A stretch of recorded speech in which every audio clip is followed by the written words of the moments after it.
একটা মেয়ে গাছের গোড়ায় পলিথিন নিয়ে বসে আছে।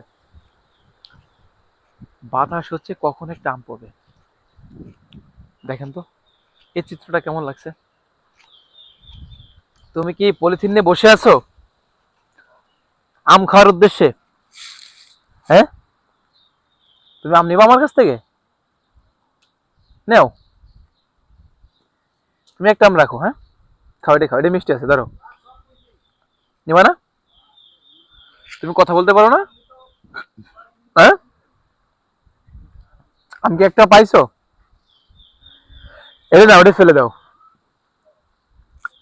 আহা, খুবই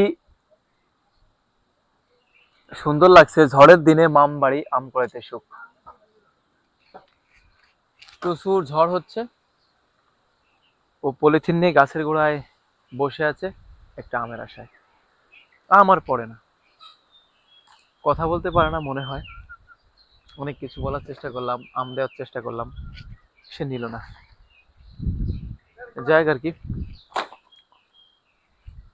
ইতিমধ্যে রাস্তার শেষ, এই সাইডের রাস্তা নাই, সামনে ডাঙ্গা নলডাঙ্গা, এরপরে কলাবাড়িয়া। এদিকে আর যার মতো কোনো এখন স্যান্ডেল পাই দিয়ে কোনো সুযোগ নেই। আবার হয়তো পিছনে চলে যাবে। হাঁটতে হাঁটতে আমার চোখে একটা অনেক সুন্দর একটা জিনিস দেখলাম। কতটুকু গাছে চতুর্দিকে খেজুর ধরছে। একটা সময় এই খেজুর পাড়তে চলে যেতাম ফজর আজান দিলে। আমি যে আগে ধরবো, এই গাছের গোড়া আমি ধরতো, কাউরে ধরতে দিতাম না। এখন আর কেউ আসলে এরকম মানুষ নাই যে কেউ আগে যে আগে ধরবে, পাড়াপাড়ি করবে।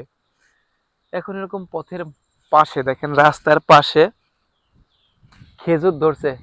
আহা, কত সুন্দর! মনে হচ্ছে ছুঁয়ে দিলে লজ্জা পাচ্ছে। আমি ধরছি, মনে হচ্ছে লজ্জা পাচ্ছে। দেখেন, হলদির মতো টকটকে লাল, বৃষ্টি পড়ছে, ভিজে ভিজে লাগতেছে। কত সুন্দর ভাবে ঝুলে রইছে। এই যে তাই, ঠিক আছে। কেউ পাকছে, কেউ পাকি নাই। কেউ পাকছে, কেউ পাকি নাই। গাছটার চতুর্দিক দিয়ে ছোট গাছ, কত সুন্দর ধরছে খেজুর। কত সুন্দর ধরছে খেজুর, দেখছেন? এই দেখেন, কত সুন্দর খেজুর ধরছে। আমার কাছে এত সুন্দর লাগছে যে ছোট গাছ এত সুন্দর করে ধরছে। আল্লাহর আসলে ওই সোর্সটার কোনো শেষ নাই। উনি পূরণ করুণাময়।